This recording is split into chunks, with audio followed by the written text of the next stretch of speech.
सदाशिवसमारम्भां शङ्कराचार्यमध्यमाम् अस्मदाचार्यपर्यन्तां वन्दे गुरुपरम्परां श्रुतिस्मृतिपुराणानाम् आलयं करुणालयं नमामि भगवत्पादं शङ्करं लोकशङ्करं शङ्करं शङ्कराचार्यं केशवं बादरायणं सूत्रभाष्यकृतौ वन्दे भगवन्तौ पुनः पुनः ईश्वरो गुरुरात्मेति मूर्तिभेदविभागिने व्योमवद्व्याप्तदेहाय दक्षिणामूर्तये नमः। श्री चिद्घनगणेशाय नमो मह्यं सुखं नित्यं सप्रकाशं व्यापकं नामरूपयोः अधिष्ठानं बुद्धिबोध्यं बुद्धेर्दृक्यत्तु निर्मलम् अपारं सर्ववेदान्तवेद्यं प्रत्यक्परं महः तदेवाहं नमत्तोऽन्यदिति मे निश्चिता मतिः। श्रीगुरुभ्यो नमः। योग की प्रक्रिया देख रहे और क्या होता है, समाधि में बाधाएं आती है। तो बाधाएं क्या है बताया कि लय विक्षेप कषाय रसास्वाद रूप विघ्न चतुष्टय निरूपणम। तो इसमें हमने लय देख लिया। आगे विक्षेप, विक्षेप के बारे में कहते हैं यथा ही बहिर। स्क्रीन प्रेजेंट नहीं हो रहा है। किसी को नहीं दिख रहा है स्क्रीन?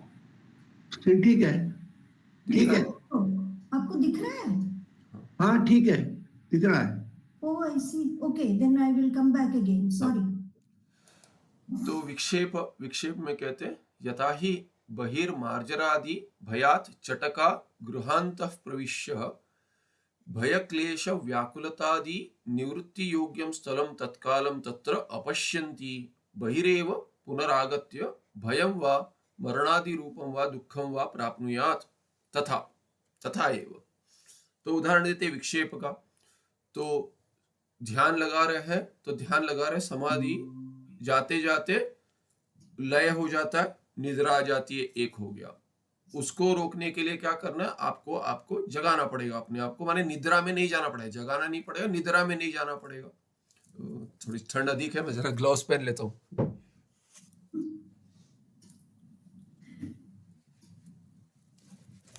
हाथ ठंडे हो रखे। वो आचमन करते समय ग्लव्स तो नहीं पहन सकता, तो तभी तो सोचा कि यार ये सब थोड़ा पहन लेते हैं। हाँ, तो क्या कहते हैं कि विक्षेप में उदाहरण दे रहे कि अपने आप को जब भी लय से हटाना है, समाधि की अवस्था में ले जाना, ध्यान में रहकर समाधि की अवस्था में जाने के लिए जब भी आपको लय रोकना है, लय से निवृत्ति चाहिए, तो क्या कहते हैं लय से निवृत्ति के लिए यदि आप जाग जाएंगे तो विक्षेप होगा। तो उसके लिए उदाहरण बहुत सुंदर है। कहते हैं कि बाहर बिल्ली आती है और चिड़िया क्या बिल्ली को देखकर चिड़िया घोंसले में घुस जाती है। तो कहते हैं यथा ही बही ही मार्जरादि भयात, बिल्ली इत्यादि कोई प्राणी है जो मारना चाहते, खाना चाहते चिड़िया को, तो वो उस भय से चटका जो चिड़िया है वो क्या करते, गृहांत प्रविश्य, वो जाकर क्या होता है कि वो इसमें नहीं, घोंसले में नहीं, घर के अंदर, किसी के घर के अंदर घुस जाती है। तो घर के, अभी घोंसले के अंदर तो बिल्ली नहीं आएगी, पर घर के अंदर बिल्ली आ सकती है। और ये ऐसी जगह ढूंढ रही है जहां सुरक्षा मिल जाए। तो किसी के घर में प्रवेश कर लिया, तो कहाँ जगह है सुरक्षा के लिए, घर से भी, जैसे कि घर के लोग हैं उनको, उनसे डरकर कहीं जगह देख रही है जहां उसे छिपने जगह मिल जाए। तो ये भय क्लेश व्याकुलतादि निवृत्ति योग्यम स्थलम, वैसा स्थल चाहिए जिससे उसका भय भी हट जाए, अरे अभी कोई कुछ नहीं करेगा, और पीड़ा हट जाए, व्याकुलता हट जाए, मन में ऐसे नहीं चले कि अभी क्या होगा इत्यादि। ये भय क्लेश व्याकुलता इत्यादि जो है वो उसके जो भावनाएं चल रही है मन में, वो उससे निवृत्ति मिल जाए, ऐसे योग्य स्थल जो है तत्कालम, उस समय पर, तत्र अपश्यन्ति, तत्र कुत्र गृहान्ते, घर के अंदर नहीं मिल रहा है, तो ऐसे जगह न देखकर, ऐसे दिख नहीं रहा है कि मुझे यहाँ पे सुरक्षा मिल जाए, ऐसे यदि लगे तो ऐसे स्थल नहीं मिला, इसीलिए क्या बहिरेव पुनरागत्य, बाहर आ जाती है।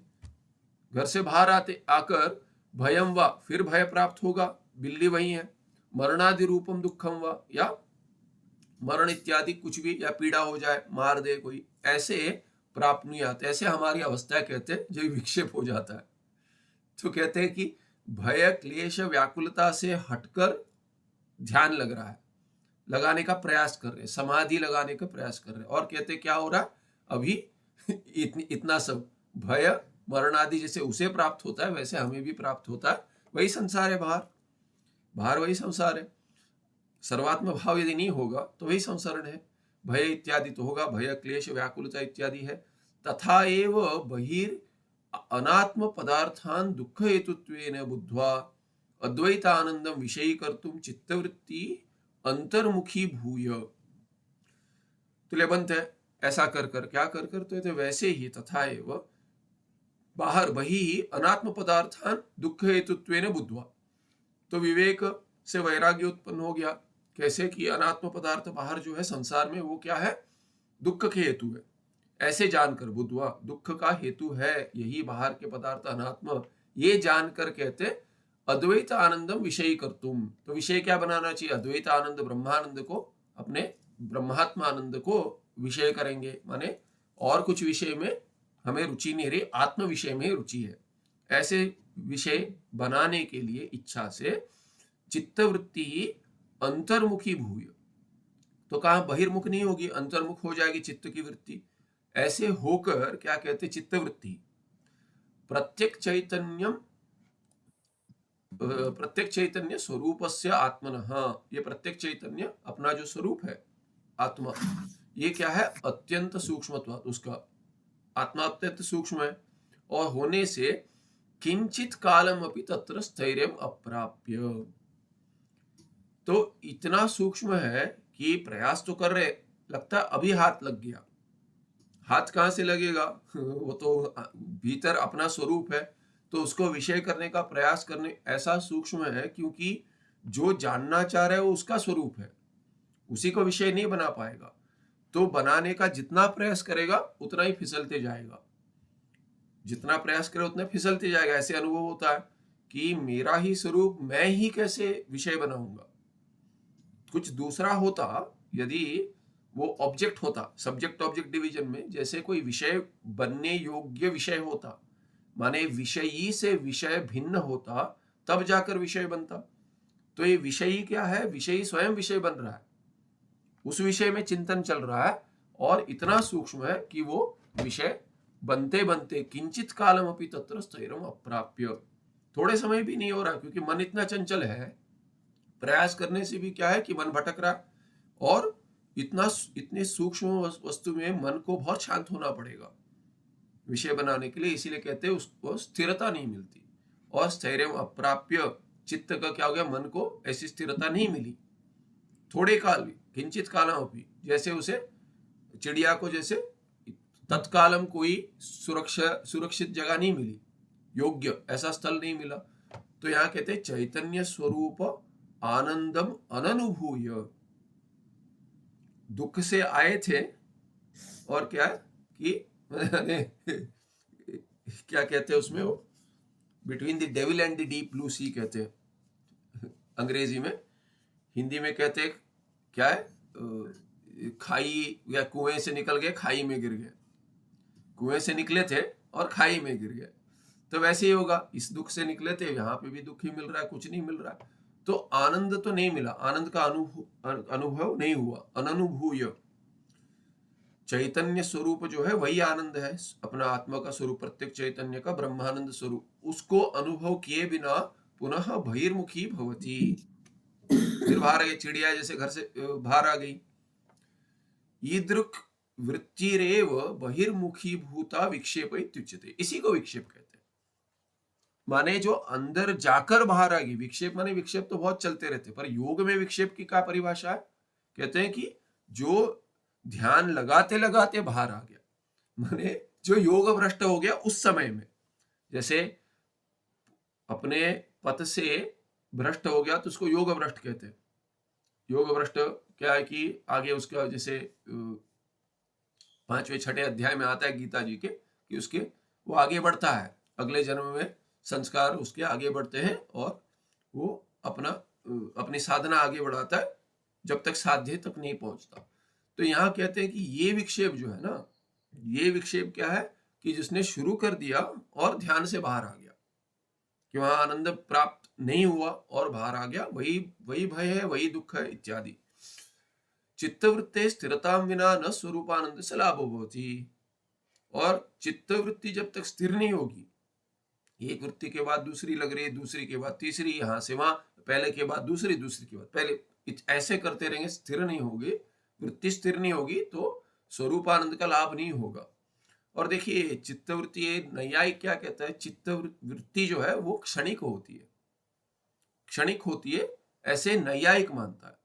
वेदांती क्या कहते हैं, जब तक एक विषय है, यदि घट की वृत्ति बन रही है तो घट को ही देख रहा, घट पट रखे हुए घट को देख रहे, तो नैयायिक कहेगा कि क्षणिक वृत्ति, एक क्षण मानेगा, एक क्षण कुछ कहेगा, ऐसा एक क्षण है। तो काल की परिभाषा है, काल का एक यूनिट है, तो काल का एक परिमाण है, तो कहते हैं क्षण तक ही वृत्ति रहती है। तो एक क्षणिक वृत्ति जो है वो घट को देखते रहेंगे। तो अब यदि आप 5 मिनट तक घट को देख रहे हैं, 1 मिनट भी समझ ले, 5 मिनट तक घट को देख रहे हैं, तो क्षण तो एक बहुत कम है, तो कहते हैं सेकंड इत्यादि ऐसे। तो कहते हैं कि वो 5 मिनट तक देख, कितने सारी वृत्तियां बननी चाहिए, एक क्षण, 2 क्षण, ऐसे करते करते जब तक 5 मिनट समाप्त नहीं होते, उतनी क्षण की वृत्तियां उतनी बन रही है। वेदांती कहता है ये, इसको धारावाहिक स्थल कहते हैं। तो वेदांत परिभाषा में धारावाहिक स्थल में कैसे होगा, जैसे इस संदर्भ में बता देता हूं कि वृत्ति जो बनती है, तो वेदांती क्या कहता है, वेदांती कहता है कि ज्ञान क्या है, ये वृत्ति में ज्ञान जो उत्पन्न होता है वो क्या है, वो कहता है कि ज्ञान जो प्रमा के रूप में है, प्रमा के रूप में वो क्या होगा, अनधिगत होना चाहिए। अनधिगत, जो आप नहीं जानते उसका ज्ञान होना चाहिए, उसको प्रमा मानेंगे। तो पूर्व पक्षी पूछता है, घट को आपने पहली बार देखा, उस घट को, तब तो आप नहीं जानते थे उस घट को, इसीलिए पहले क्षण में जो वृत्ति बनी ज्ञान की, घटाकार वृत्ति जो बनी, वो तो प्रमा है, ठीक है, वो तो प्रमा है, अनधिगत विषय को जान लिया आपने। और अबाधित भी होना चाहिए, 2 है उसमें दल, सामान्य से कहते अनधिगतम और अबाधितम होना चाहिए, उसको प्रमा कहेंगे, ज्ञानम प्रमा ऐसे कहेंगे। वो जो ज्ञान है अनधिगत तो है, अबाधित है, क्योंकि घटा तो घटा ही रहेगा, घट ज्ञान ही उत्पन्न होगा, उसके बाद कोई, जैसे रज्जु का ज्ञान उत्पन्न नहीं हुआ, सर्प का हो गया, उसके बाद होके रज्जु का ज्ञान उत्पन्न हो, उसको तो प्रमा नहीं कहेंगे, सर्प ज्ञान को भ्रम कहेंगे। क्यों? क्योंकि वो अनधिगत तो था पर बाधित हो गया, आगे जाके बाद हो जाएगा तो बाध योग्य है, पर ये घट तो बाध योग नहीं है। तो अभी कहते उसमें तो पूर्व पक्षी क्या पूछता है, पहले क्षण में तो अनधिगत है, घट को नहीं जानते थे, बाधित नहीं होगा, ठीक दे, अनधिगत पे देखते, उसी दल पर देख, तो माने उस पे ये करते, चिंतन करते, तो कहता है कि अनधिगत कब था, पहली बार जब देखा, पहले क्षण में। अब यदि 5 मिनट तक वृत्ति चल रही, घट को ही देख रहे, तो इतने सारे धारावाहिक वृत्ति बन रही है, धारावाहिक स्थल है, धारा बन रही है वृत्तियों की। यदि पहले क्षण में तो नहीं जानते थे आप उसको, दूसरे क्षण में तो जानते रहे, दूसरे क्षण के बाद 5 मिनट तक जितने क्षणिक घटाकार वृत्तियां बनेंगी, उसमें तो अनधिगत है ही नहीं, तो वो सब भ्रम हो जाएंगे, प्रमाण ही होंगे, तो ये तो गलत है। तो सिद्धांती क्या कहता है, वो तार्किक ऐसे उसको क्षणिक वृत्ति मानता है, इसीलिए उसको लेकर अभ्युपगमवाद में कहते हैं कि ठीक है, क्षणिक वृत्ति मान लेंगे, तो भी हम क्या कहते हैं, केवल अनधिगत और अबाधित नहीं कहेंगे, हम क्या कहेंगे, वो काल भी विषय बन रहा है कहेंगे। तत्काल घटा, तत्काल घट माने तत्क्षण घटा, उस पहले क्षण का जो घट है वो मैं नहीं जानता, तो अनधिगत हो गया, एक विशेषण जोड़ देंगे, तत्काल, तत्काल अनधिगत, उस काल में आप उस क्षण में नहीं जानते, पहले क्षण में तो घट को नहीं जानते थे। अभी पूर्व पक्षी नैयायिक कहेगा पहले क्षण में आप घट को जान गए, तो सिद्धांति कहेगा कि दूसरे क्षण भी, दूसरा क्षण विशेषण बन रहा है उसको, दूसरे क्षण का घट में नहीं जानता, पहले क्षण का जानता था, पहले क्षण का अभी जान रहा हूं, पहले क्षण के वृत्ति में मैंने जान लिया, दूसरे क्षण में जो घट है उसको मैं नहीं जानता, तो दूसरे क्षण का जो घट है उसको देख रहा हूं। जैसे अभी गौमुख कहेंगे, गंगोत्री के जहां से गंगा जी बहती हैं, भागीरथी जी बहती हैं, वो गौमुख कहाँ था, उस काल में कहाँ था और अब कहाँ है। मैं तो 2006 में गया था, तभी कहते हैं पहले किन्हीं ने जहां था ना गंगोत्री के यहाँ पे था, वहां से 20 किलोमीटर पीछे चला गया है, गंगोत्री धाम से गौमुख 20 किलोमीटर, अभी तो कहते वैसे नहीं रहा और पीछे गया है। तपोवन की चढ़ाई जहां से शुरू होती है उतने दूर गया कि अभी मैं नहीं गया हूं गौमुख, पर किसी ने बताया वहां जहां वो उससे थोड़े आगे से तपोवन की चढ़ाई शुरू होती है। तो उस काल में जो था, लंबे समय में देखेंगे तो बदलता है, विषय बदलता है। तो वैसे ही कहेंगे क्षण में भी विषय अलग है, उस क्षण का विषय और उसके आगे के क्षण का विषय भिन्न है। वो घटक जो पहले क्षण में था दूसरे क्षण में घट भिन्न है, ऐसे हम विशेषण जोड़ेंगे तो अनधिगत कैसे, उस क्षण में अनधिगत है, ऐसे विशेषण जोड़ेंगे तो अनधिगत तो रहेगा। समझ में आ रहा है ना? तो इसीलिए क्या है कि एक क्षण का विशेषण जोड़ देंगे तो नया होगा, हर क्षण में घट नया होगा। इसीलिए क्या है कि धारावाहिक वृत्ति बनेगी, धारा बनेगी वृत्तियों की घटाकार की, फिर भी उस क्षण में वो घटा अज्ञात था और वृत्ति से हमने जान लिया, ज्ञान वो घटाकार ज्ञान वृत्ति से, इसीलिए उसको प्रमा कहेंगे। अबाधित भी होगा और वो अज्ञात भी होगा, अनधिगत होगा।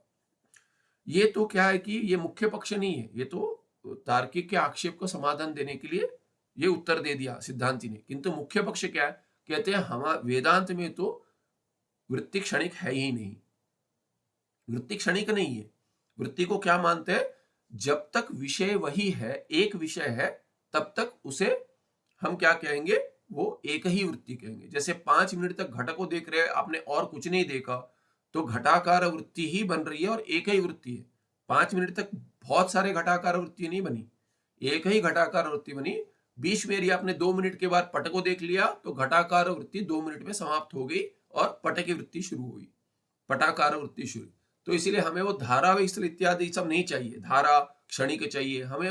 क्षणिक वृत्ति के लिए कोई प्रमाण नहीं है, कहते मन जब तक एक विचार में रहता तब तक रहता, नहीं तो ध्यान भी क्षणिक हो जाएगा तो कोई अर्थ नहीं है उसमें। विषय क्या है, आपको विषय पर ध्यान लगाना है लंबे समय, निरंतर, कहते हैं निरंतर काल तक लगाना है, निरंतर लगाना है और चिरंतन काल, बहुत सारे देर तक आपको लगाना है। तो वही एक ही वृत्ति मानेंगे हम। जब तक आपको विषय वही प्रतीत हो रहा है तब तक उसको एक वृत्ति मानेंगे, क्षणिक वृत्ति नहीं मानते। ऐसे ये मुख्य सिद्धांत है। तो इधर क्या कहते हैं, चित्तवृत्ते स्थिरताम विना, यदि चित्तवृत्ति स्थिर नहीं हुई, लंबे समय तक स्थिर नहीं हुई, तो क्या होगा, न स्वरूपानंद से लाभ न भवती।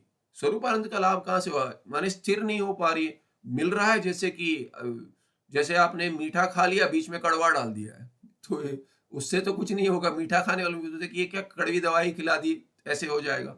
बच्चे को मीठा ऊपर चखा के खिला ये लगा के उस पर लेपन कर कर खिला देते हैं, तो वो मीठा है करके यदि उसने वहीं पे उसे उसी का रसास्वाद आ गया, अगर रसास्वाद लेते रहेगा तो आगे कड़वा हो जाएगा, तो कड़वी दवाई है। वैसे क्या है कि स्वरूपानंद का लाभ हाथ आते आते स्थिर नहीं हुई वृत्ति और दुख प्राप्त हो गया, इसीलिए स्वरूपानंद का लाभ तो नहीं होगा।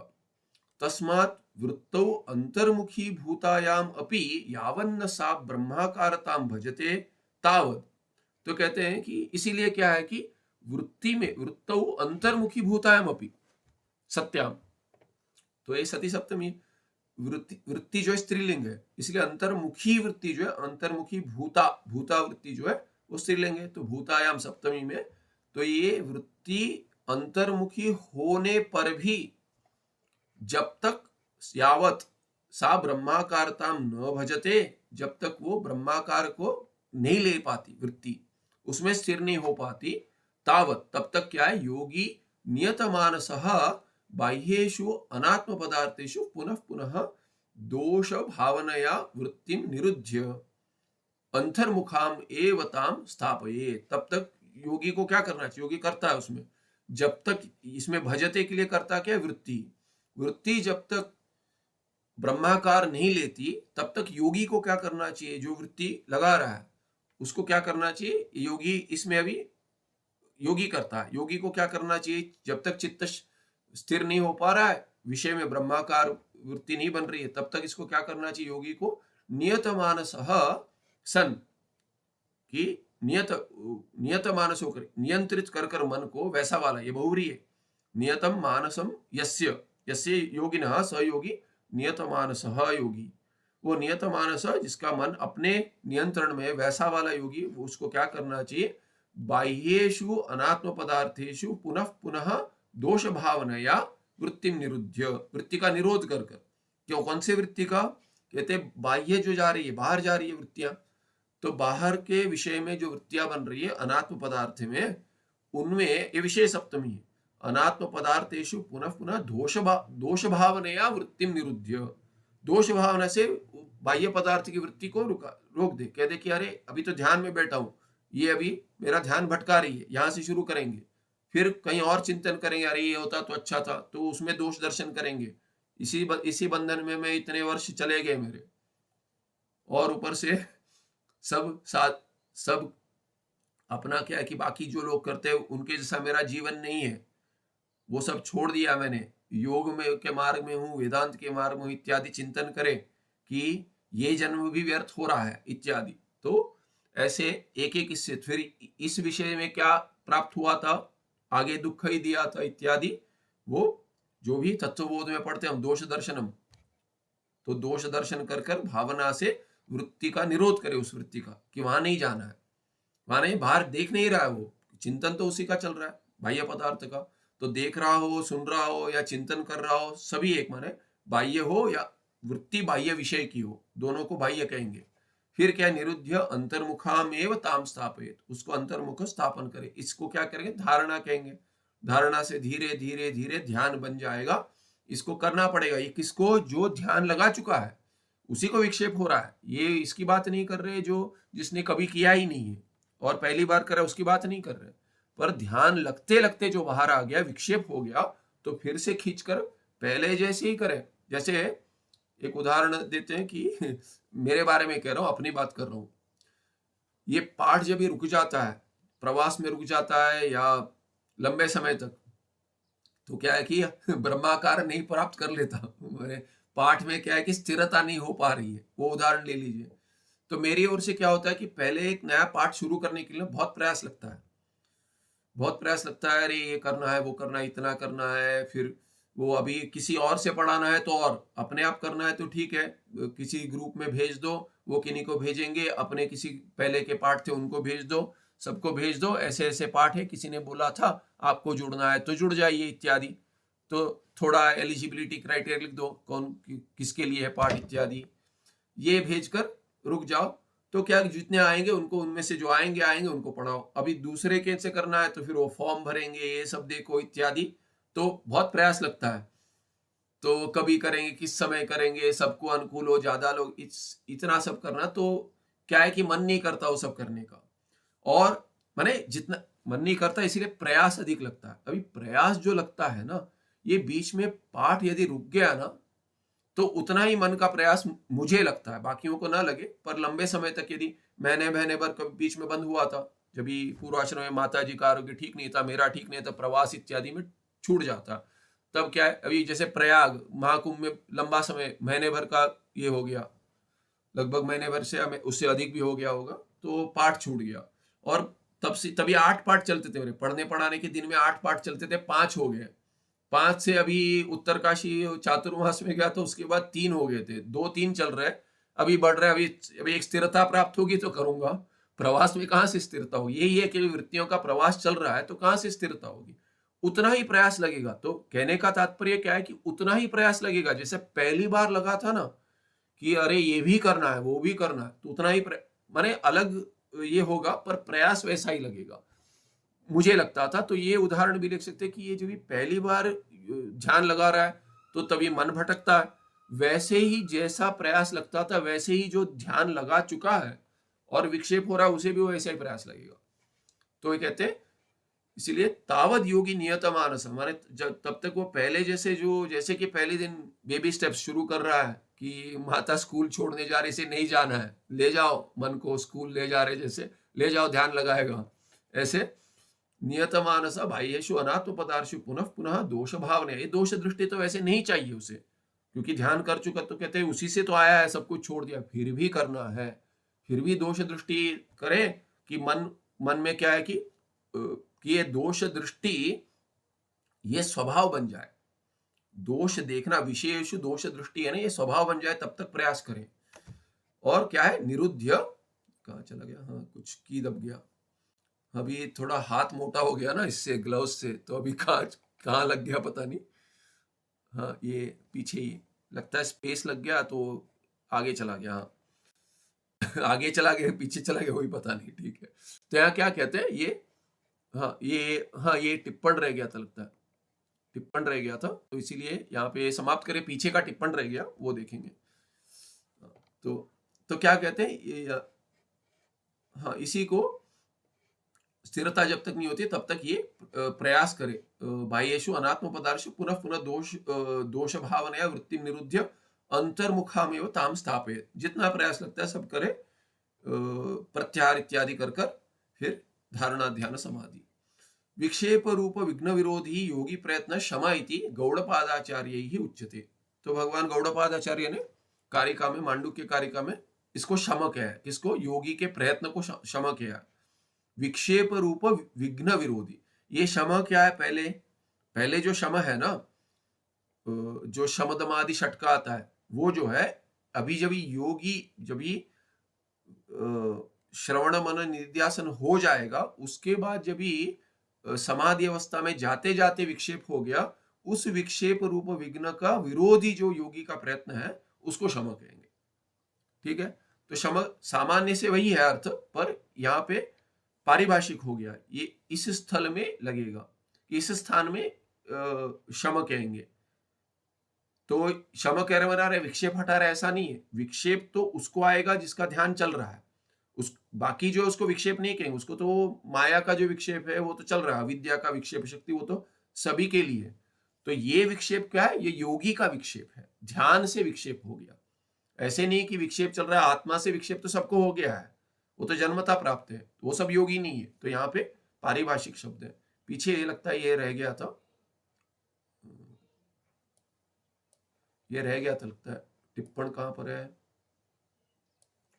ननु वृत्ति निर्विकार ब्रह्म प्रकाश प्रलीयते इति, नहीं ये देखा था, ये तो देखा था, ये दूसरा रह गया होगा। गौड़ नहीं, ये भी देखा है, गौड़पादाचार्य मांडुक्य उपनिषद कारिकायाम कथितम, ये देखा है, लंबा टिप्पण दिखा, इसे तो चाहिए। देखिए यही होता है, उतना ही प्रयास लगता है कि पढ़ा है नहीं पढ़ा है वो भी स्मृति नहीं है, देखना पड़ता है, वैसी अवस्था है ये, इसी को विक्षेप कहेंगे। तो अभी अगला विघ्न है कषाय। कषाय का कहते हैं, कषाय क्या है? पूज्य स्वामी जी इसको कषाय को अनकॉन्शियस कहते थे, अनकॉन्शियस में है, सबकॉन्शियस नहीं, अनकॉन्शियस कहते थे। सबकॉन्शियस में तो जो निकल जाता है वो अनकॉन्शियस से निकलता, वो अनकॉन्शियस कहते थे, उसमें रहता था करके रहता है जो। तो कषाय यहाँ देखेंगे क्या है? वासना अर्थ है, आप नए नए शब्द बोलेंगे तो भी क्या है, वासना संस्कार ही कहेंगे, पर यहाँ पे क्या पारिभाषिक है? योग ध्यान की दृष्टि से कहते हैं कषाय रागादय दोषा, राग द्वेष इत्यादि जो है, लोभ मोह, ये सब क्या है? दोषा कषाय इत्युच्यन्ते, उनको कहेंगे। पर ये रागादि जो है मन में प्रकट हो रहा है ना, तो कहते तेज बाह्याभ्यंतर भेदेन द्विप्रकारा भवन्ति।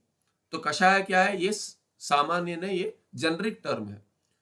ये क्या है कि बाह्य और अंतर जो है दोनों को कषाय कहेंगे। ये बाह्य अंतर क्या है? ये दो प्रकार के हैं। तत्र ये पहला बाह्य क्या कहते हैं? स्त्री पुत्र धनादि रूपा विषया वार्तमानिका बाह्य उच्यन्ते। ये अनुस्वार डाल दिया, यहाँ पे नकार होना चाहिए, ठीक है। तो स्त्री पुत्र धनादि रूपा विषया, तो कहते हैं पुरुष कर रहा है ध्यान, इसीलिए उसको स्त्री, पत्नी, पुत्र, धन इत्यादि, पुत्र पुत्री जो भी लीजिए, तो ये उपलक्षण है। धन आदि पर से जोड़ सकते सबको, या तो ये सब क्या है? ये जो विषय रूपा विषया, ये विषय जो है किस रूप में? स्त्री पुत्र धन इत्यादि, और वर्तमान, वार्तमानिका है, माने वर्तमान, अभी इस काल में, अभी ध्यान करें तो स्त्री पत्नी है, पुत्र है, धन इत्यादि सब अभी वर्तमान काल में है। वो जो जब ही माने वो क्या है कि वो दोष है, दोष कह रहे हैं ये सब दोष है, इसके लिए दोष है। तो ये दोष माने उसका चिंतन जो हो रहा है, ये दोष है, ये क्या है? बाह्य उच्यन्ते, ठीक है। और दूसरा क्या है? अंतर्भेदेन, भीतर क्या है? तेव भूताः भाविनो वा चिंताम उपारूढ़ाः। अभी क्या कहते? तेव भूता भाविनो वा, तो कहते पत्नी वियोग हो गया तो पत्नी वियोग हो गया, पुत्र वियोग हो गया, धन, या जो भी ये पीछे चले गए या आगे का विचार कर रहे हैं, अरे मेरे पत्नी का क्या होगा, पुत्र का क्या होगा, पढ़ेगा कि नहीं पुत्र पुत्री इत्यादि, धन अरे इतना नष्ट हो गया, आगे मैं क्या करूंगा धन के लिए, या इसका रक्षण कैसे करूंगा, जो भी चिंता है आदि पद से, कौन से, अभी के काल की नहीं है, वो पीछे चला गया है या आगे क्या होगा ये। तो भूत और भविष्यत काल का जो है वह चिंताम उपारूढ़ा, भूतकाल की या तो भविष्य काल की चिंता करता है, वास्तविक मन ही चलता है, वर्तमान में कम चलता है, भूत और भविष्य में चलता है, आगे की चिंता से धन इकट्ठा करो इत्यादि, कल की प्लानिंग, पांच वार्षिक योजना इत्यादि करके 25 वर्ष के बाद। कोई कहता है अमेजोन के जो है, जो क्या नाम है, जेफ बेजोस ने, उनकी दृष्टि क्या है, 50 वर्ष के आगे क्या है, वो रह नहीं रहे, अमेजोन 50 वर्ष के आगे कहां जाना चाहिए, ये चिंता है अभी। तो लौकिक में चाहिए, लौकिक व्यवहार में क्या, अरे ऐसे, तो लोग आप उसके ऊपर टिप्पण करेंगे तो हंसेंगे, उनके ऊपर करेंगे तो, क्यों, क्योंकि आपका क्या धन है, उनका क्या धन है, वो क्या है कि सबसे ज्यादा धन उनका है, ऐसे कहेंगे। तो पहले दूसरे में या जो भी आते हैं, या पहले आते थे तो अभी वो दूसरे इत्यादि पे आते होंगे, जो भी है, तो 50 वर्ष के आगे की योजना करते। तो ये कहते हैं अभी वैसे ध्यान लगाएंगे तो क्या होगा, लगा भी सकते हैं, पर ये कह रहे हैं उसकी चिंता नहीं करनी। तो कहते तेव भूता भाविनो व चिंता उपारूढ़ा मनोराज्य मात्र सिद्धा आंतरा, है नहीं, वास्तविक नहीं है। इधर क्या वास्तविक है, स्त्री पुत्र धनादि वर्तमान काल में कुछ चल रहा है, स्त्री पत्नी भी है, पुत्र है, धन है इत्यादि, और कुछ है विषय में, उनमें उसमें चिंता करने योग अभी चल रहा है, ये भी कषाय है। और भूत भविष्य में जाएंगे वो भी कषाय, वो आंतर चिंत्य है, क्योंकि अभी चिंता मन में चल रही है। ये बाहर जो है कषाय, तो कहते ये भी कषाय ही है, आगे सब जो है वर्तमान काल के। ते द्विधा अपि रागादया समाधि प्रवृत्ति योगिनी न संभवंती। तो कहते ये समाधि में जो प्रवृत्ति लिया है जिस योगी ने, प्रवृत्ते योगिनी, इस योगी, ये योगी जो है समाधि में प्रवृत्त है, उसमें ये द्विविधा अपि रागादय न संभवंती, समाधि में प्रवृत्त है उसको तो नहीं होगा, उसको ना वर्तमान काल रहा ना भूत भविष्य होगा, उसे तो नहीं होगा। पर ये जो समाधि में नहीं जा पा रहा है, समाधि में जो चला गया है, समाधि में प्रवृत्त है, उसको नहीं होगा, पर समाधि में जो नहीं जा पा रहा है उसको तो एक कषाय होंगे। तो क्या कहते हैं, अभी ये क्या है कि ये जो कषाय है ये कहाँ आता है, इसका स्थान कहाँ है, तो क्या कहते हैं, और ये बाकी सबका भी क्या स्थान है, तो यहाँ पे कहते हैं अंतःकरण से पंचभूमय। अंतःकरण क्या है कि 5 भूमियों में रहती है, 5 भूमिका होती है अंतःकरण की। तो क्या होते हैं, क्षेप या ये विक्षेप, ये क्षेप, पहले क्षेप है, विक्षेप तीसरे पे है। क्षेप मूढ़ता विक्षेप एकाग्रता निरोध भूमिका चैति चित्तस्य भूमया संति। 5 भूमिया है मन की, क्या है, एक क्षेप है, मूढ़ता है, एक क्षेप और मूढ़ता जो है ये उसको ध्यान लगाने ही नहीं देंगी, वो अंतर्मुखी नहीं हो पाएगा, बहिर्मुखी रहेगा। विक्षेप क्या है, अंतर्मुख है और होते होते बाहर आ गया, तो इसको विक्षेप का तो कर सकते कुछ। क्षेप और मूढ़ता जिसकी है उसको तो ध्यान में अधिकार ही नहीं है, वो तो क्षेप, और ये क्षेप बाह्य क्षेप जो है वो उसी में रहता है। और मूढ़ता जो है उसको जो प्रक्रिया है वो समझ में नहीं आ रही, क्या करना है समझ में नहीं आ रहा है, इन दोनों को तो अधिकार ही नहीं है ध्यान में, माने वेदांत चिंतन में और ध्यान में।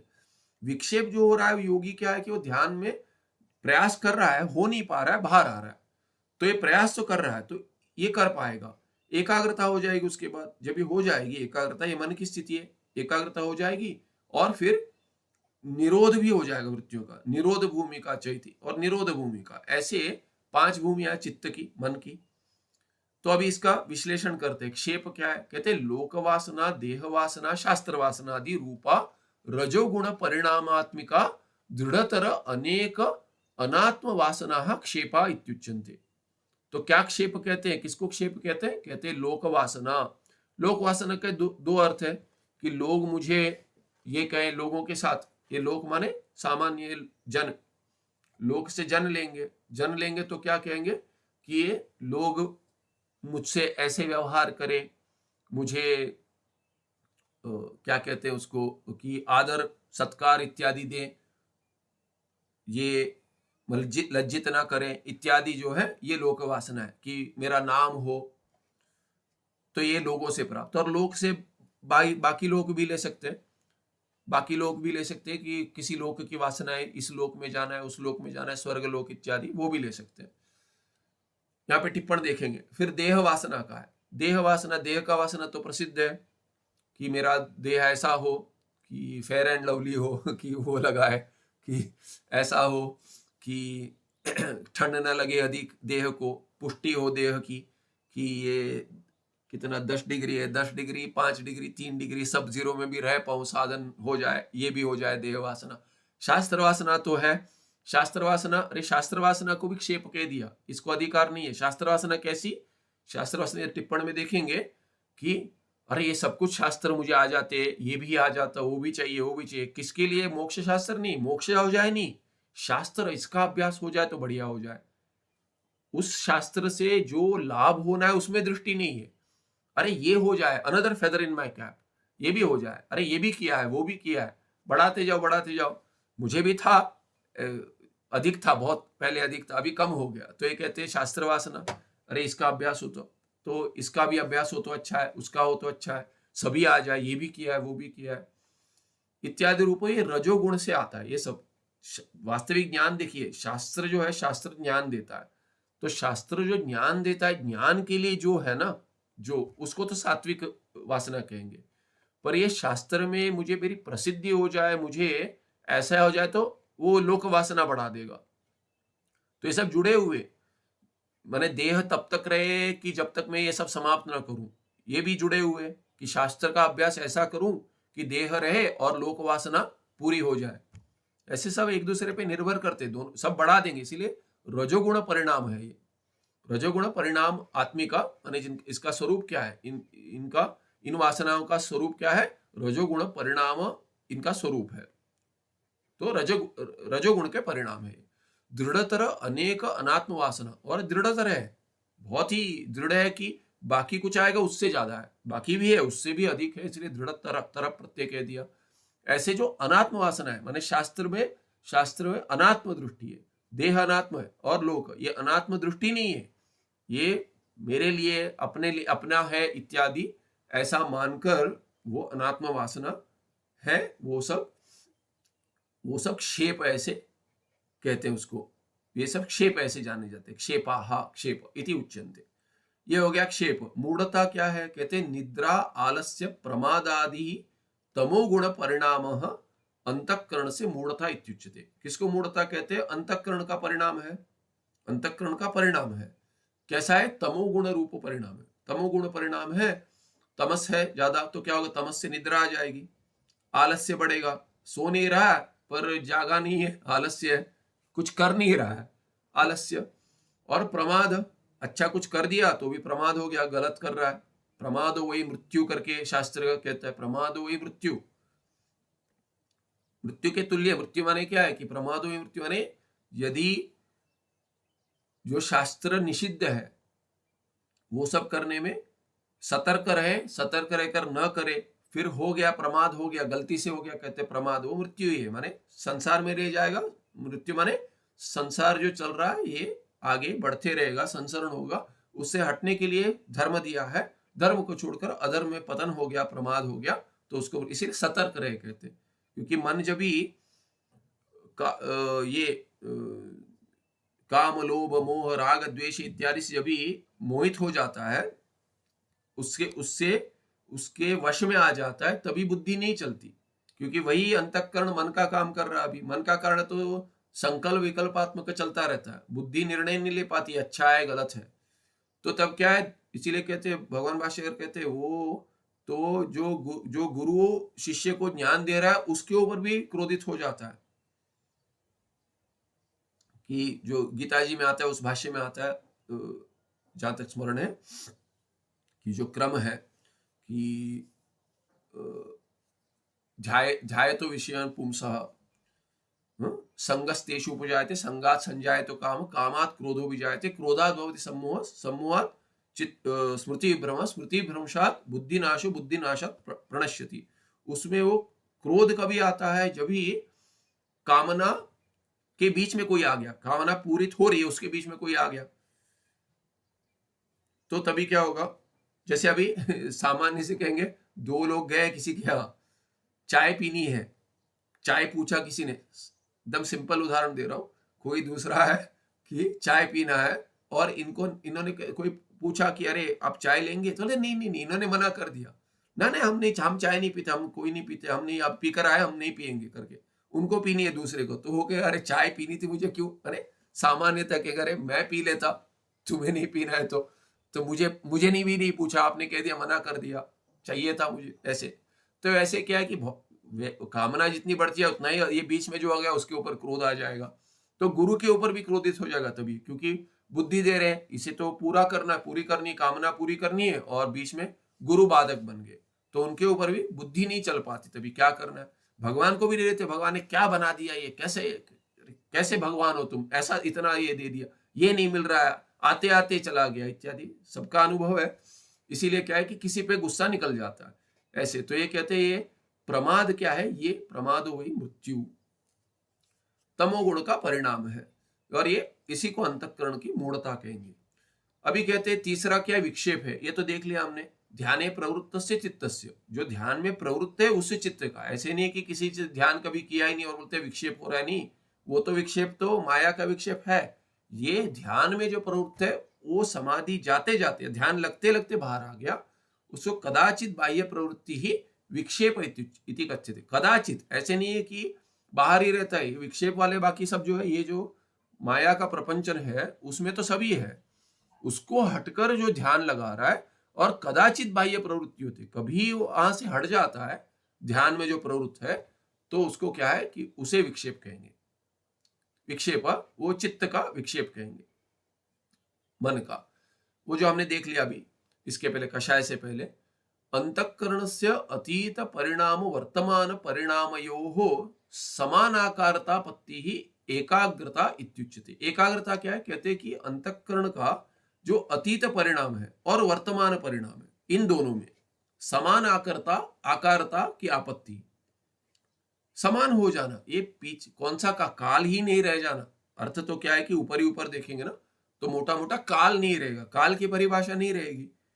अभी निद्रा में भी जा रहे हैं तो कभी कभी क्या होता है, ऐसी निद्रा लगती है, जब भी जागते हैं ना, आप निद्रा से बाहर आएंगे तो ये रात को की निद्रा है कि दोपहर की निद्रा है ये पता नहीं चलता। यदि अंधेरा है तो पता ये नहीं चलता अभी सुबह उठ के स्नान कर रहा हूं वो करना है कि शाम का कार्य करना है। ये होता है, कभी भ्रमण होता है, उठते ही है कहां पर हूं मैं कौन हूं तक नहीं जाता, पर कहां पर हूं, और ये दिन में सोया था कि रात में सोया था, मैं ऐसी नींद लगती है। दोपहर में कभी कभी लगती है कि अरे सुबह हो गई, पर समझ नहीं आ रहा है कि क्या हो रहा है। सुबह सुबह तड़के जिनको भूख लगती है और दोपहर को सो लिए पेट भर खाकर, तो 2 घंटे सो गए, ऐसी गाढ़ निद्रा लग गई कि उठकर सोचते अरे भूख तो नहीं लगी है, दिन हो गया कि क्या हो गया, अभी कितनी जल्दी जाग गया मैं ऐसे। तो ये जो है वैसे ही क्या है कि ये काल कुछ की सीमा नहीं रहती, उसमें भी वैसी अवस्था जहां एकाग्रता ऐसी बन रही है कि भूतकाल, ये जो कषाय चल रहा है, भूतकाल, भविष्य काल, अभी का काल, तो कहते हैं वर्तमान काल और अतीत का जो है, अंतःकरण से अतीत परिणाम वर्तमान परिणाम हो, ये काल का नहीं है, जो ये है उस काल में चल रहा है, जो परिणाम काल का, वर्तमान परिणाम और अतीत परिणाम, इसका ये समान बन गए, समझ नहीं आ रहा है ऐसा वाला, इसको एकाग्रता कहेंगे। कि विषय में एकाग्रता ऐसे होगी कि समय भूल गया इत्यादि, न बीता हुआ काल पता है ना अभी का काल पता है जो चल रहा है। इसका अर्थ क्या है? कहते हैं अस्य अयम अर्थ, तो क्लिष्ट वाक्य बना दिए, समान आकार आपत्ति कैसे होगी, भूत अतीत या भूत परिणाम और वर्तमान परिणाम दोनों की, तो उसका अर्थ बता रहे। इसका क्या अर्थ है? समाधि काले योगिनः अंतःकरणे एकाग्रता जायते, एकाग्र हो जाता है। एकम अग्रे यस्य वो एकाग्र हो गया, और तस्य भाव एकाग्रता, कि एक ही है, आगे कुछ और नहीं है, एक ही है। जैसे कहते हैं ना सीधा साधा है, कैसे कहते थे, ये मराठी में कहते हैं नाका समोर बघून चालतो, कितना अच्छा है ये कि नाक के सामने देख के चलता है, इधर उधर नहीं देखता है। सभ्य है, सभ्य की क्या के लिए क्या कहते हैं, अपने नाक के सामने देख के चलता है। कोई यहाँ देख के चलता है, वहां देख के चलता है, इधर क्या चल रहा है मन भटका देता है। एक ही नाक के सामने देख के चलता है, वो सभ्य है, ऐसा सरल व्यक्ति है करके कहते हैं। तो वैसे ही क्या है कि ये एक ही, अगर आगे एक ही रहेगा यह नाक के आगे नहीं, विषय जो है ध्यान का वो एक रहेगा, वही विषय है। इसीलिए वो ध्यान में भी क्या कहते कि नाक के आगे कोने में देखना है, आंखें जैसे कि वहां वहां हाँ नियंत्रित है, आंखें यहाँ आ जाए माने आज्ञा चक्र के यहाँ आ जाएंगी, पर जैसे कि लक्ष्य यहाँ, क्योंकि आधी आंख खुली रहती है, ऐसे ऐसे ध्यानी के बारे में बताया गया है, ध्यान करता है योगी के बारे में बताया गया। तो क्या कहते हैं कि ये समाधि काले योगी ना अंतःकरण एकाग्रता जाए थे, अंतःकरण में एक ही रह जाता है आगे योगी के अंतःकरण में। साच एकाग्रता न वृत्ति अभाव रूपा, ये एकाग्रता जो विषय की वृत्ति बन रही, विषयाकार वृत्ति बन रही, कोई ब्रह्माकार वृत्ति बन रही है, तो एकाग्रता है ये वृत्ति के अभाव रूप नहीं है, वृत्ति है वहां पे। समाधि कालीन अंतःकरण परिणाम विशेषा सर्वे अपि ब्रह्म एवं विषय कुर्वन्ति। एकाग्र हो गया, कैसे हो गया, तो कहते समाधि कालीन अंतःकरण जो है, समाधि काल में जो अंतःकरण का परिणाम है, विशेष परिणाम हो रहे कुछ, यदि विशेष परिणाम हो रहे, अंतःकरण तो है तो अंतःकरण परिणाम भी होंगे। तो कहते हैं परिणाम जो हो रहे हैं ना, ये एकाग्रता कैसे होती है, कहते हैं कि सर्वे अपि ब्रह्मेव विशेषा, जो भी विशेष हो रहा है ना अंतःकरण का परिणाम विशेष जो भी है अंतःकरण समाधि कालीन अंतःकरण का, तभी वो विशेष जो है वो सभी ब्रह्म को ही विषय बनाती है। विशेषा है, विषय नहीं है, ये विषयी कुर्वन्ति, ये परिणाम विशेष है जो है ना, ये ब्रह्म को ही विषय बनाती है। माने वही एक ही, वो क्या है कि माने उसमें क्या कहते हैं कि विषय एक होना ना, एक जाति के होने चाहिए, एक जातीय प्रवाह है। एकाग्रता माने क्या है कि एक ही, जैसे के तैसा ऐसा नहीं है, जैसे अहम ब्रह्मास्मि ऐसा वाला अहम ब्रह्मास्मि ऐसी वृत्ति नहीं है, पर वो एक ही जाति की है, एक ही जाति की ब्रह्म अहम अस्मि हो, अहम ब्रह्मास्मि हो, या तो विचार में ब्रह्म करके हो या आत्मा हो जो सीमित नहीं है, जैसे भी चले एक जाति की वृत्तियां चले। माने क्या है कि विषय ब्रह्म ही होना चाहिए। तो सभी जो विशेष परिणाम जो अंतःकरण का है, अंतःकरण तो होगा, एकाग्रता और ये विषय भी बन रहा है उसका, ये विषय जो है ना, ये विषय ब्रह्म ही है। वो अलग अलग परिणाम विशेष में चल रहा है, परिणाम भिन्न भिन्न रूप में हो, पर उसका विषय ब्रह्म ही है। जैसे अभी कुछ भी है वो ब्रह्म ही है, सर्वम ब्रह्म एव, मैं ब्रह्म ही हूं इत्यादि, सभी जो भी है सब ब्रह्म है, ऐसे एकाग्रता प्राप्त हो रही है। तो ये वृत्ति के अभाव रूप नहीं है, वृत्तियां बन रही है और परिणाम विशेष परिणाम भी बन रहे, पर सभी विशेष क्या है कि ब्रह्म ही विषय, ब्रह्म को ही विषय बनाते।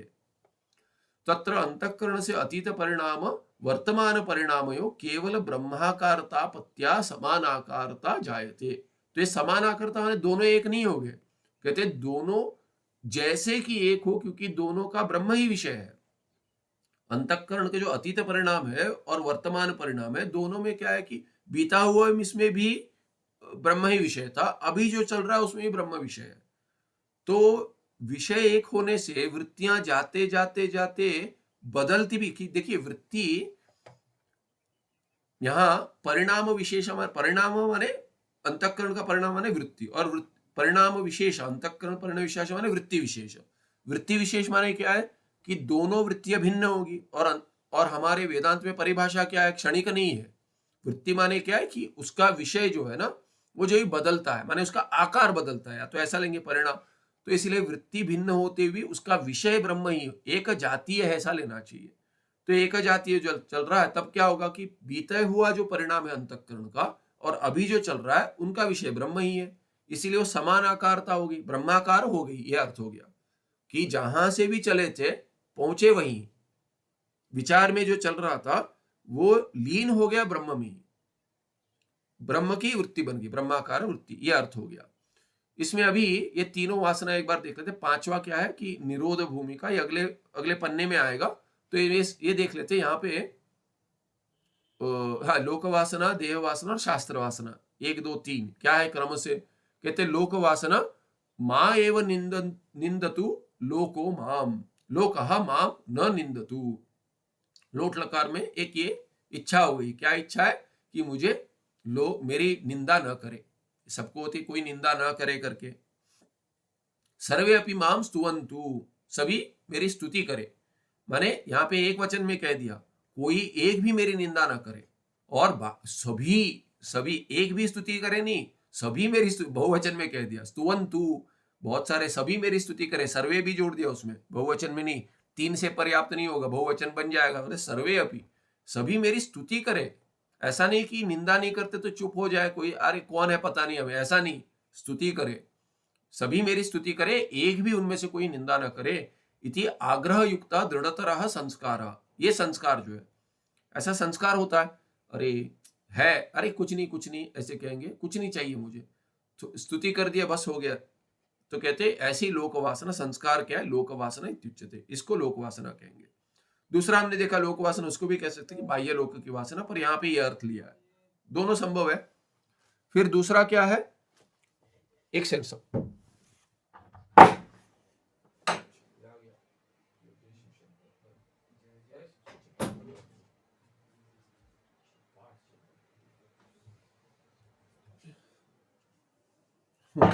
तो उसके बाद समय हो गया वैसे।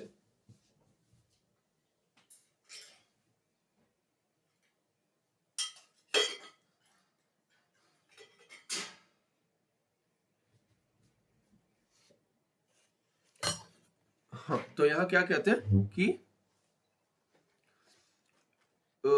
लोकवासना होगी।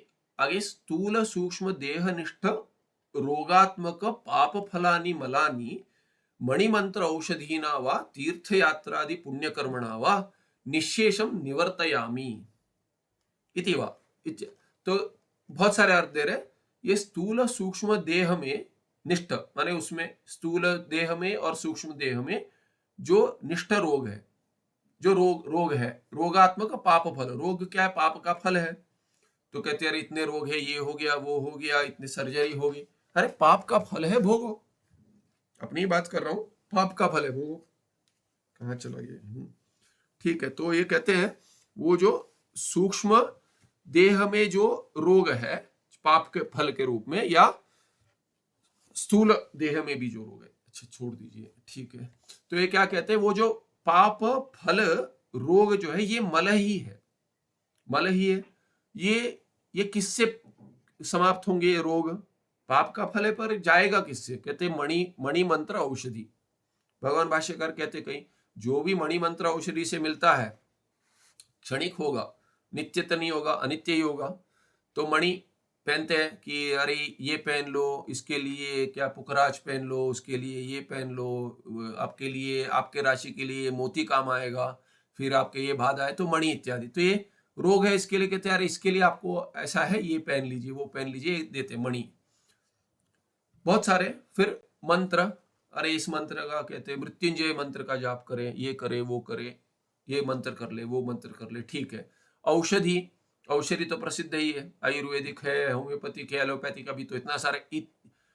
इससे या तीर्थ यात्रा कहते हैं अरे आप एक बार वो इसके लिए ना वो क्या शीतला देवी का दर्शन कराइए, या तो वहां जाइए इत्यादि, कहीं तीर्थ कहते यात्रा कर कराइए इत्यादि। पुण्य कर्मणवा, या तो मणि मंत्र औषधि से करे, मणि पहनना मंत्र, ठीक है, मंत्र भी पुण्य देगा, या तीर्थ यात्रादि पुण्य कर्म, या तो आप मणि मंत्र औषधि ले या तीर्थ यात्रादि पुण्य। इससे वह निश्शेषम निवर्तयामी, मैं संपूर्ण हटा दूंगा, इन रोगों को समाप्त कर दूंगा। इति वा देहे अस्मिन् पुष्टि सौंदर्यादि रूपम पुण्यादि अतिशय फलम संपादयामी इति वा दृढ़तर संस्कार देहवासना इत्युच्यते। ये भी दृढ़तर संस्कार है। दूसरा क्या है? या तो जो रोग आदि पाप फलित हुआ है उसको मणिमंत्र औषधि से या तीर्थ यात्रा आदि पुण्य कर्म से समाप्त करूंगा। या क्या या रोग नहीं है, रोग है ही नहीं है, दूसरी बात है, क्या कहते हैं वो तो है ही। या अपने देह में क्या पुष्टि, अरे तगड़ा बनाना है, शरीर ऐसा होना चाहिए, वैसा होना चाहिए, हरक्यूलिस बनना है, तो वैसे, या सौंदर्य आदि। फेयर एंड लवली, आदि रूपम पुण्य पुण्यादि अतिशय फलम। ऐसे पुण्य ये भी कैसे प्राप्त होगा? ये पुष्टि भी ऐसे ही नहीं आएगी। पुष्टि कब आएगी? जैसे अभी मेरा जन्म हुआ था तभी कहते हैं कि जठर बड़ा है कहा था। जठर बड़ा है, खाता बहुत है, पर तन को नहीं लगता। क्या करेंगे? पाप है, पुण्य नहीं है। पुण्य होगा तो तन को लग जाता। अभी ज्यादा भूख लगना और ज्यादा खा पाना ये इतना पुण्य तो है, पर शरीर को लगने जैसा पुण्य नहीं है। ये रोग आदि वाला पाप है। स्थूल सूक्ष्म देह का तो पता नहीं कि मेंटली कैसा है, पर स्थूल देह का तो है, रोग है बहुत सारे। तो ये है, तो पुष्टि नहीं मिल पा रही है, ये तो पुण्य नहीं है। पुष्टि नहीं हो पा रही है, वो पुण्य उतना पुण्य नहीं है, पाप है। सौंदर्य आदि तो ये भी होगा कि अरे इतना सब कर रहा हूँ, सौंदर्य नहीं बढ़ रहा है। ये भी क्या है कि सुंदरता के लिए करते हैं। अरे बाकी तो कहते हैं कि अरे धूप में घूम रहे, काले नहीं हो रहे, मैं बैठे बैठे काला हो रहा हूँ, तो कहेंगे अरे काला है तो क्या है कि फिर भी तो इत्यादि क्या है कि किसी को जैसा भी हो, काला हो, दिल वाला है, जो भी है, पर दिखने में क्या है कि कहते हैं डस्की ब्यूटी भी कहते हैं। ऐसा नहीं है कि मेघश्याम कहते हैं, मेघश्यामी कृष्ण जी, कृष्ण को नीला बना देते। नीला नहीं है, कृष्ण जी जो है वो नील माने क्या है, ये नीला हिंदी वाला नीला रंग नहीं है, मेघश्याम है वो। तो बादल ऐसे नीले, मेघश्याम जो बरसता है वो काले, तो कृष्ण जी काले थे फिर भी सुंदर थे। तो ये सौंदर्य केवल फेयर होना चाहिए ऐसा नहीं है, माने इसमें भी होता है, पर वो नहीं हो पा रहा है। अरे वैसे नहीं हो पा रहा है, इस तो क्या है कि पुण्यादि अतिशय फलम संपादयामी, ऐसे मैं सुंदरता और पुष्टि प्राप्त करूंगा देह का। ये भी, इसको भी कहेंगे ये देह वासना ही कहेंगे। माने स्थूल सूक्ष्म को के रोग हटाना या पुष्टि और सौंदर्य बढ़ाना, दोनों को ये दृढ़तर संस्कार देह वासना कहेंगे। और ये इतना कर लेते हैं, सकल शास्त्राणाम अध्ययनम पठनम वा। तो बोलते सभी मैं पढ़ लूंगा या तो अध्ययन कर लूंगा। ये सब क्या है? अर्थावधारणम तद अनुष्ठानम वा, या अर्थ समझ लूंगा या तद अनुष्ठानम वा, या उसका अनुष्ठान करो। शास्त्र में जो ये सब करना है, ये भी करना है, वो भी करना है, ऐसे ये होता है, इससे ये मिलता है, अरे ये मंत्र सिद्धि चाहिए, वो मंत्र सिद्धि चाहिए, अरे इसको भी सिद्ध कर लूंगा, ये देवता भी सिद्ध कर लूंगा, अरे ये भी। वेदांत को क्या है कि ज्ञान के लिए कर रहे हैं, अलग बात है, नहीं तो क्या है कि ये चाहिए वो चाहिए, ये भी हो गया। तो बढ़ाने के लिए, अपना लोक वासना बढ़ाने के लिए, वा करोमि इति दृढ़तर संस्कार शास्त्र वासना इत्युच्यते। अधिकतर इसको सीमित रखेंगे वेद में, वेदांत में नहीं ले जाएंगे, पर वेदांत में भी ले जा सकते हैं कि शास्त्र वासना जो है वो यदि ज्ञान के लिए नहीं है और ज्ञान उत्पन्न नहीं हुआ तो भी ये रजोगुण परिणाम ही होगा।